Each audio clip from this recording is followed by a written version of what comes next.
Yo! Somebody! I saw myself in the camera. Yo, what's poppin' YouTube? It's your boy Jalen, and welcome back to another video, baby. Now, check me out. As you can see, we switching things up. No more in the morning videos. We doing everything. What is that? That's the light. Alright. My bad. I used to look, bro. It's 12:29 at night right now. I was supposed to record this. I got off work at 9. I got distracted. I'm tired. I was tired, gang. But we here. I'm recording. I got the videos playing. I'm excited. Now look, I always gotta say this. Thank you. Thank you. 1,000 views on the last video. I don't know. I think I'm on to something, y'all. I think I'm on to something. I don't mean to toot my little horn or whatever, but I think I finally found my little thing. You feel me? Hey man, hopefully I can keep this up. Hopefully y'all enjoy the content that's coming to this content today. The content, period. You feel me? I think his name was Opal. Shouts out to you, bro, for that share. I was not expecting that. I don't know what I was doing, but it just randomly popped up on my phone, and I said, damn, really, me? Like, I don't know, man, but appreciate you, bro. Thank you for the love, and I'm gonna keep this up, man. I'm gonna keep this up for y'all. With that being said, let's get into the video, man. Top 15 haunted houses. Plantation, built in 1796 over 600 acres of land. The Myrtles Plantation, aka Laurel Grove, was owned and operated by General David Bradford, named after the creep myrtles that grew nearby. The plantation was passed down through generations and sold to the Sterling family, who also passed it down through generations. At one point, William Winter, one of the Sterling's in-laws, was shot on the porch. William is said to have hobbled inside the house and attempted to climb the stairs. He made it a good way up, passing away on the 7th. Okay, if I am correct, there is a video on this channel with city boys doing an investigation at this place, and if I'm correct, Ghost Adventures been there and Ghost Hunters been there. I could be wrong though. I do not know. 17th step. Visitors and hotel employees claim they still hear his footsteps stumbling up the stairs. After several more sales of the property, the house's owner in the 1950s, Marjorie Munson, started to spot strange happenings around the plantation. This prompted rumors that ghosts haunted the place. Munson quickly got rid of the house and, in the 1970s, Frances Carmen Myers bought it and ran a B&B. This is the house the city boys went to. Book at the time, calling Myrtles Plantation the most haunted house in America. Said to have been built atop an ancient Tanisa Indian burial ground. Myrtle Plantation has seen upwards of 12 different ghosts. You see how they just be making names up though? Up an ancient Tanisa Indian burial ground. Do you hear how they just be making ancient Indonesia? I ain't never heard of nothing like that a day in my life. You gonna tell me the day I watched this video, ancient Indonesia is a weird word? I'm gonna have to do some research on that before I get to, you know what I'm saying, my fault. If you ancient Indonesia, my fault. I ain't mean nothing by it, you know what I'm saying? I'm just... Plantation has seen upwards of 12 different ghosts in its time. Almost as many people are rumored to have passed away in the house. Although Winters is the only one on record, this made Myrtles Plantation a popular tourist attraction and landed it on the National Register of Historic Places. It's been featured in TV shows, books, and other media. It looks nice though, like, for its paranormal activity. Number 14, Leap Castle. Leap Castle in Ireland is one of the most haunted castles in the world. I've always wanted to go to a castle, bro. I'm gonna sound crazy for this. I always wanted to go ghost hunting. This shit sound crazy, but I've always wanted to do it. Exploring abandoned buildings, done that. Me and the homie, story time real quick. One time we went exploring at this abandoned, I don't know what the hell it was. It was two places we went to. One of them was an abandoned house that was burnt, like from the inside. I guess it caught fire or whatever. And the second one was like a factory in the middle of a field, in the middle of nowhere. And mind you, it's 18 plus of us, just a bunch of niggas doing nothing. So we got them trying to go into the burnt house. I ain't gonna say what these niggas did, but they did some highly questionable shit. Not nothing crazy like that, but like illegal, maybe. to get into this motherfucker. So they get into this motherfucker. Mind you, we ain't making it in the front. Halfway, we ain't even making it in that motherfucker. I'm gonna keep it P. We all ran out that bitch. We heard the noise. That was all it took. We all got in our cars and dipped off. Now then, after this, we went to the factory. This factory is in the middle of a field. So, mind you, it's pitch black dark. We trying to get through a fence. The fence was open a little bit, so we just kind of ducked and went through. Now, we walking towards the warehouse building. It's nothing but tall ass grass. Bruh, I'm shit you not. We chilling, walking into this motherfucking building. Or trying to. The door was non-existent. Kind of like the door wasn't there. So, we walking in. We get into the first area. We don't go no further than that. One of our dumbass friends decided to go back outside, pick up the biggest rock he could, and throw it at the window. Scared the living shit out of everybody in that motherfucker. We dipped off. I ain't gonna lie. We was running through that tall grass so motherfucking fast, cuz. We went through that little crack in the fence. Mind you, the top of the fence had barbed wire, so we couldn't jump it. But the bottom of the fence open, we crawled in that motherfucker. I just cut my elbow, I think. But yeah, man, good times, bro. I really wish we would have made content back then. I really wish I would have been keeping. I'm sorry, bro. I talked enough. I apologize. Located in Roscrea, this 15th century castle was built by the O'Bannon family. The castle's dark history includes infighting between the O'Carroll brothers. One of the brothers, a priest, lost his life by a sword during a mass he was holding for the family. A dungeon was discovered in the castle during renovation. People were locked in the dungeon, which had a floor full of spikes, and were left there for their cruel fate. They carted away 3 loads of human bones when they cleaned the dungeon out. So you telling me, I ain't gonna pause it. Ghosts. One described I'm gonna pause it. So you telling me they had a basement floor that wasn't a basement floor? It was just tiny spikes that they had to stand on, walk on, and just.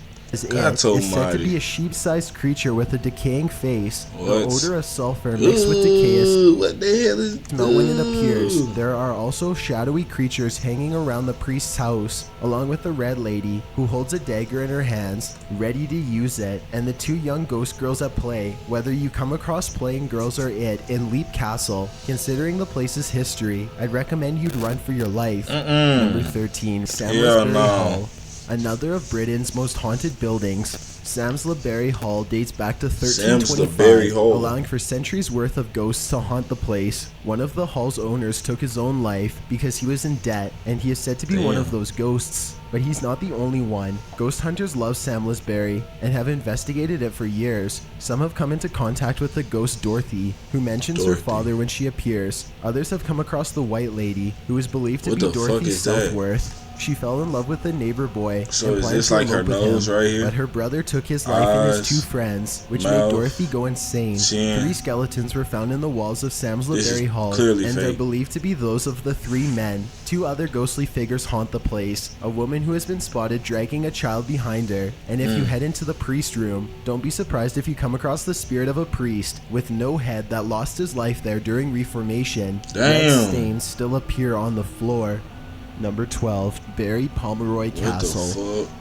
This 15th century Tudor mansion was built inside the walls of an older castle in South Devon, England. What is that? The castle has a long and interesting history, which is probably why it is known as one of the most haunted castles in Britain. According to the English Heritage Guidebook, who haunts this old homestead? 2 competing female ghosts. That's who. They're known as the Blue Lady and the White Lady. The Blue Lady has been seen beckoning to visitors in an attempt to call them to her tower. Some claim that if you heed her call, you'll fall from the tower. The Blue Lady is believed to be Norman Lord's daughter. Her father was also the child's father. She took the baby's life, and what that nigga say? if you heed her call, you'll fall from the tower. The Blue Lady is believed to be Norman Lord's daughter. Her father was also the child's father. I heard that right? I'm just checking.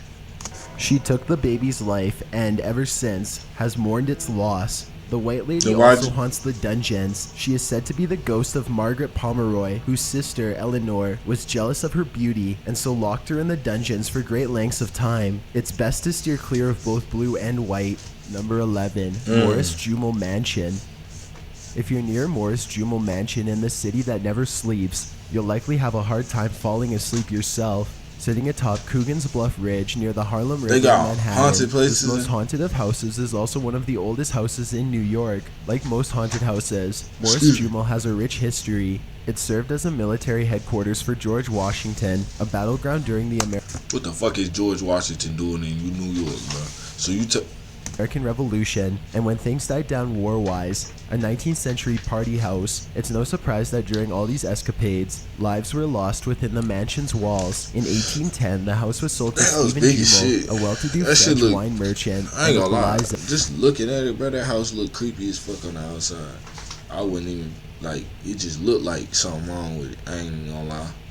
His American wife, like, previously his mistress, revitalized the place, decorating it extravagantly. Look at this old ass decoration and shit, and that's this shit like this is seal the deal for me.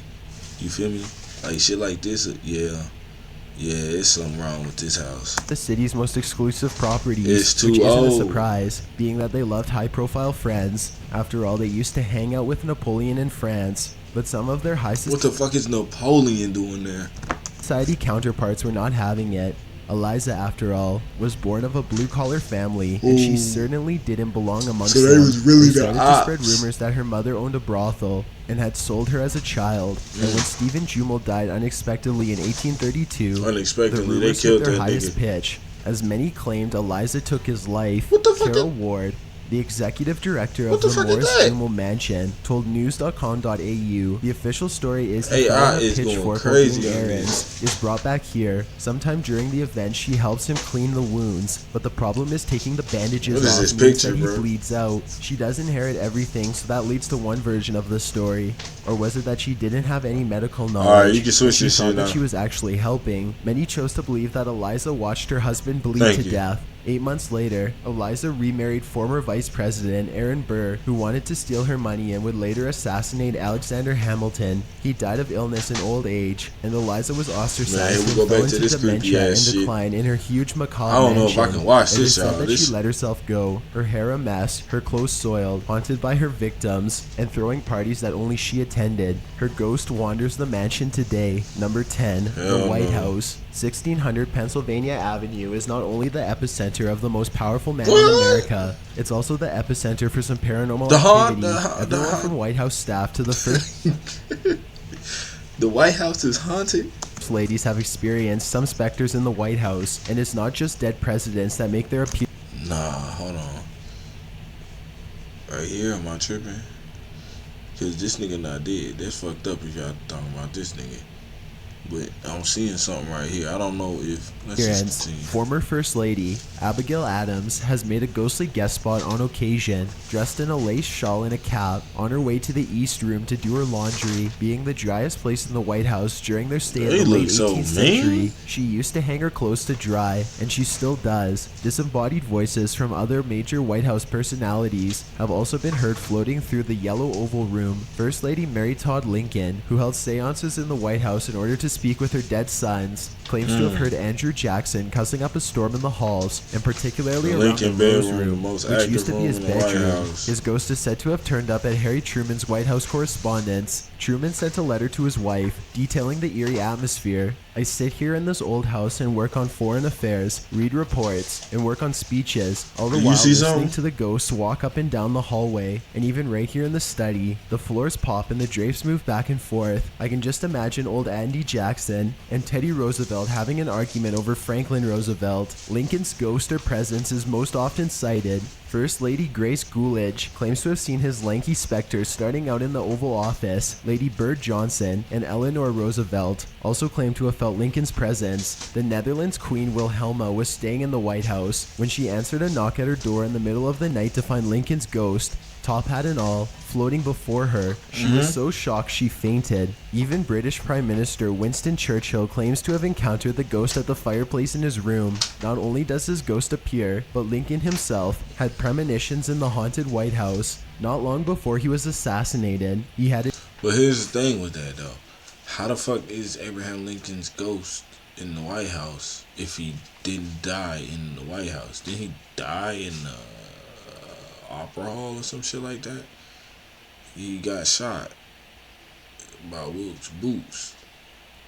John Wilkes Boots. Right? That's his name? Yeah, hell yeah. He got shot by John Wilkes Boots. Yeah.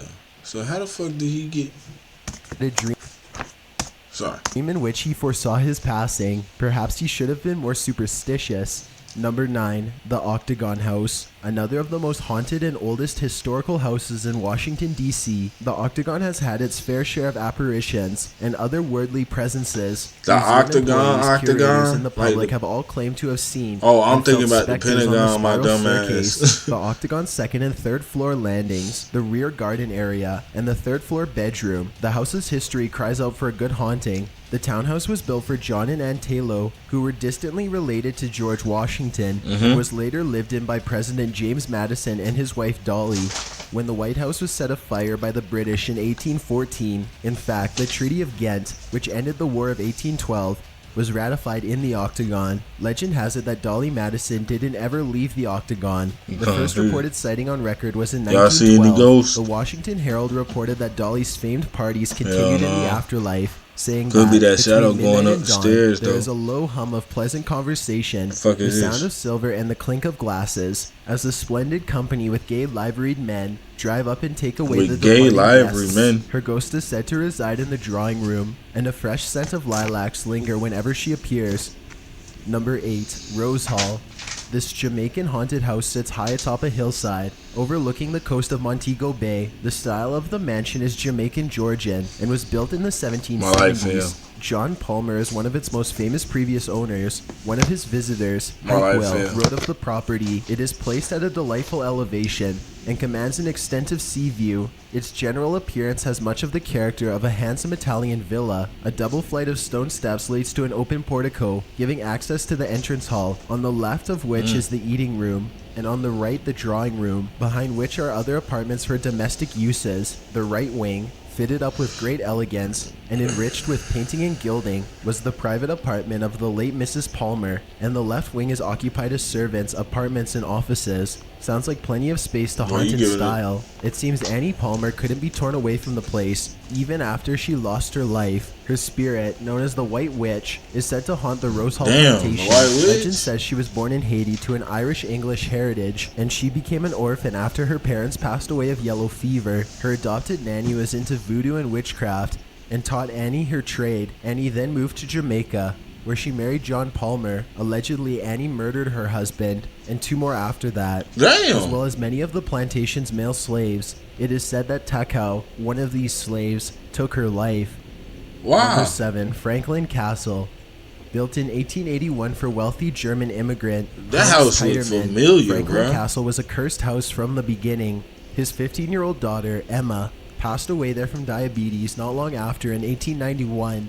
And his mother followed shortly. Not only that, but 3 more of his children passed away over the following years. In response, Hans built up the home extensively to distract himself and his wife from their family's fate. They built turrets, a ballroom, gargoyles, and really castled the place up. Hidden passageways and rooms were also rumored to have been installed for use during Prohibition and bootlegging. His wife passed away of liver disease in 1895, and Hans sold the house. No family remained to inherit. Hans is said to have committed terrible things in his home, which is why the castle has its haunted reputation. So the it's Romano his fault? family moved into the castle in 1968 And then Nick and reported some ghostly encounters. They tried exorcisms several times, but by 1974 had given up. They sold the castle, That's Nick, which bro, was later really? owned by Julie Garland's late husband, Michael DeVinco. He spent a fortune on its renovation, and in the 1990s, a skeleton was found in one of the castle's closets. Sounds like Franklin Castle had some skeletons in the closet, literally. Number 6, Molly Brownhouse. The unsinkable Molly Brown has yet to sink. She still wonders about her 1889 Victorian house in Denver. where she lived from 1894. Molly Brown is known for having survived the Titanic's sinking when it struck an iceberg in 1912. I didn't know she was one of the survivors. I didn't know anybody survived that. Who helped those who plunged into the icy depths. Like Molly Brown herself, her home was high class but not too showy. She didn't come from old money, but rather a working blue-collar family. Her husband, James Joseph Brown, wasn't rich either. In fact, he was a poor miner who later started to make a lot of money as a supervisor, enough to purchase his own mine, in which he struck gold. Both Molly and JJ were very generous. They supported many charities and served others. They saw money as a tool to help out. Sadly, the pair split in 1909, but they remained friends. Molly started getting involved in the Red Cross and even traveled to France to aid in the American Committee for devastated France during World War I. Molly's giving spirit is said to remain in the house alongside her ex, James John. They're said to keep to themselves, just doing the same things around the house they did when they were living. Hey, you know what this shit remind me of? Have y'all ever seen or played this shit called The House? Back in the day, it was a point and click. What the hell, bro? It was a point and click adventure game, hard game. It was hard game on Windows. Don't know if it's still around today. If it is, I might do a video on it. Used to love a good smoke, and pipe and cigar smoke are smelt throughout the museum on occasion. There are cold spots throughout the place, but especially in Molly's room, and some claim to have seen her ghost disappear around corners. Molly's daughter, who died young, and her mother, who lived in the home for a time, also haunt the place, as does a grumpy old male servant. That's mirror. Although most thumbnail. People wouldn't want to run it. That's thumbnail. Into a ghost. These are probably the friendliest that you could encounter. Number 5, Chillingham Castle. Another old monastery turned haunted house, Chillingham Castle originated in the 12th century. It's famous for being a stopping point for King Edward I in 1298 as he set out to fight William Wallace and his Scottish army, and it remained a strategic location throughout medieval times. While the two nations continued to feud, English armies staged there, and the Scottish armies often attacked and raided the place, so it's no wonder that some ghosts continue to chill at Chillingham Castle. One of these ghosts, that motherfucker was a trap castle, can be heard faintly throughout Chillingham Castle. Kept running in there, taking haunts everything. The Pink Room, where blue flashes of radiant light have been reported by guests. And after a loud, low cry, a blue halo was seen floating above the beds. Some claim that ghosts left the house after the remains of a boy and a man were discovered inside a thick wall during renovation. Now you pushing it now, cause oh wait, I think I see it. Is this it right here in this box? Is this it right here? My computer screen fucked up, so I really can't tell y'all. But what I can say is it look like his face right there. Alongside documents dating back to the Spanish Armada, but the owners of Chillingham continue to sell it as the most haunted castle in Britain. Sounds chilling to me. Number 4, Winchester Mansion. Another of Britain's haunted houses. Winchester Mansion is tucked away near a hillside, far and away from civilization, with towers and turrets. Why the music is bumping like that? Winchester reminds you of any fairy tale castle you've ever dreamt of, but this fairy tale is a nightmare, owned by the Dutsey family. The second Earl of Dutsey was celebrating being made an earl with a lavish dinner when, suddenly, his father's ghost appeared at the head of the table. He fled the home and didn't come back. Then, when a wealthy Catholic named William Lay purchased the estate, he decided to renovate the home. However, renovations were cut short for some unknown reason. The workers just up and left. Some say that someone's life was taken on site. Others claim some paranormal activity made them flee. The mansion was abandoned, and even today, you enter to find what looks like an active construction site. Tools abandoned willy-nilly. During World War II, Canadian and American troops camped in the valley and used the home for trainings. During one training, a number of soldiers lost their lives when a bridge collapsed over the lake. They brought their bodies to the mansion, and some still feel the presence of military men in the place. Male and female ghosts have been seen and heard throughout the mansion, making it one of the spookiest haunted houses in the world.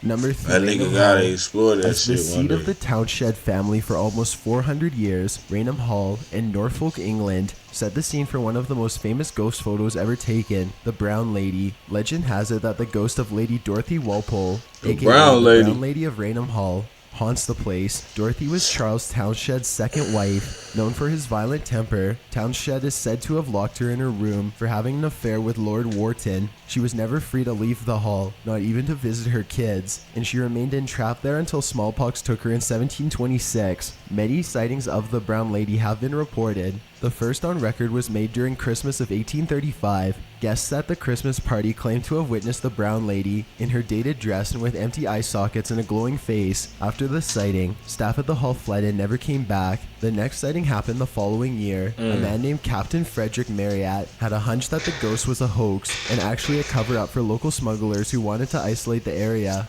Marriott stayed in the haunted room with a loaded revolver beneath his pillow. It was his third and final night at the hall, and he was joking with fellow lodgers about carrying his revolver in case you meet the brown lady, but it wasn't a joke for long. As he entered the corridor in the hall late at night, he spotted a lamp shining at the end of the hallway. Believing it was just one of the ladies heading to the nursery, he waited for her to pass by, and she did.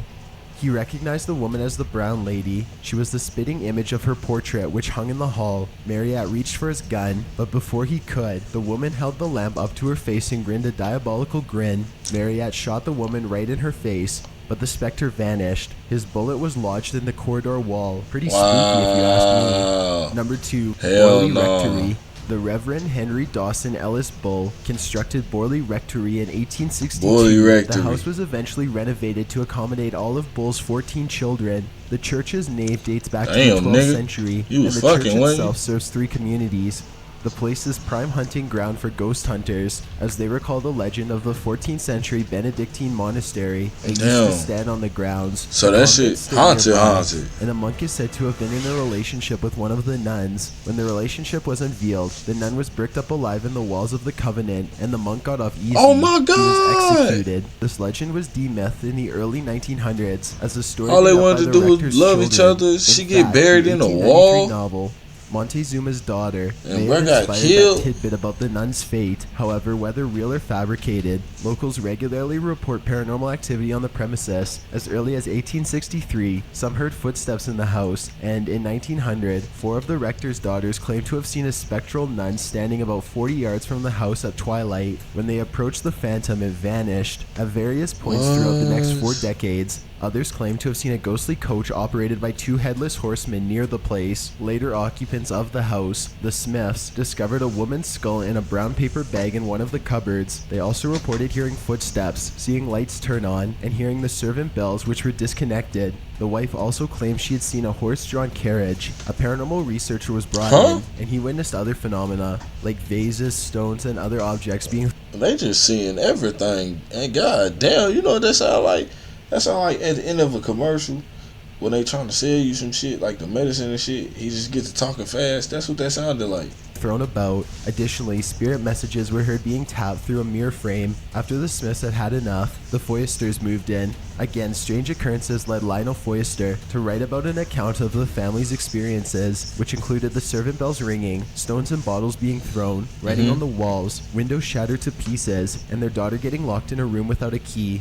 Lionel's wife, Mary Ann, also claimed to have been launched out of her bed, while the daughter, Adelaide, was attacked by something horrible. Foyster himself attempted to perform an exorcism on the haunted house, but he was attacked whenever he tried. After the Foysters moved out, Price investigated the place again, recruiting some 48 official observers to spend time there and record their experiences. In 1938, Helen Glanville held a seance with a planchette and is said to have contacted 2 spirits, a violent spirit named Senix Amers, who threatened to set fire to the rectory, and a young French nun, Marie Lair, who abandoned her order and went to the 17th century Borley Hall, where she is believed to have lost her life. Her body is said to have been thrown into a well or buried in the basement. Wall writings issued cries for help, including one that said, "Mary Ann, please help me get out." Before we get to number 1, my name is Chills, and I hope you're enjoying the video so far. That nigga said they buried that shorty in the wall, bro. Oh, because she fell in love with a monk, nigga. Number 1, Monte Cristo. The Ryan family moved into the Victorian manor of Monte Cristo. I'm surprised Winchester House is not on here. They didn't know what they were getting themselves into. The most haunted house in Australia is believed to be the setting of a stable boy being burned alive, a pregnant maid thrown from the balcony, this creepy ass picture. Down a flight of stairs. These are the ghosts that still haunt the place. Olive Ryan, please who lived in the home for 50-odd years, said, "I've had a hand on my shoulder. I've had my name called when I've been there by myself. Bro. What's up with these pictures, bro? Footsteps on the balcony. Switch this shit before I get mad, bro. Olive said Lawrence always knew there was something off about the haunted house. It always felt like someone was watching. Yo, what the fuck, bro? Switch this shit before I get Chills. You about to piss me off, bro. by the nanny who claimed it was pushed from her arms, to a maid that so-called jumped off the balcony who was pregnant to Mr. Crawley. Why anyone would want to visit the places it's not that but bad. Olive says they do. We get loads of non-believers, and we have lots of non-believers walking out the door having a second thought about the spirit and the afterlife here. Thanks for checking out this video. Ooh. Be sure to subscribe because... Damn, y'all.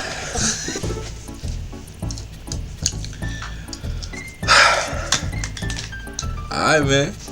So, that was top 15 haunted houses you should not visit. I learned a lot of information on that one. I ain't gonna lie, that episode was a little slow. If you're still watching, you probably have me playing while you sleep right now. If you sleep right now, I appreciate you for you know what I'm saying, letting this motherfucker ride. You know what I'm saying? I hope you over there sleeping good. You ain't gotta move or nothing. You gotta turn me off. Cause if you play me another one, if you play another one for me, just let that motherfucker ride. Nah, I'm playing. But look, y'all, I appreciate y'all coming through watching with me. I think I'm gonna record 2 tonight. Record 1 more. And we're gonna go from there. I love y'all. I'm gonna see y'all in the next one. Peace. And thank y'all for all the love, man. Thank y'all. Let's do it. Let's keep going, boy. Let's go.